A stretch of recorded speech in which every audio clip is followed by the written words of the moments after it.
ఈరోజు మహాలక్ష్మి అమ్మవారికి పోచమ్మ వారికి వార్డు సంఘం తరపున పద్మశాలి సంఘం తరపున 6 పొట్టేళ్ళు కోయడం జరిగింది.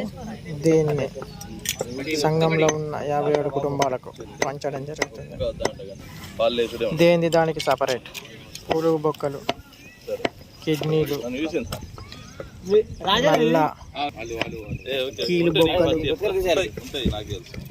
కిడ్నీలు, కిల్లీలు, గొంతు, లివరు, బోటి, బొక్కలు, మటన్ దేని దానికి సపరేట్ చేయడం జరిగింది.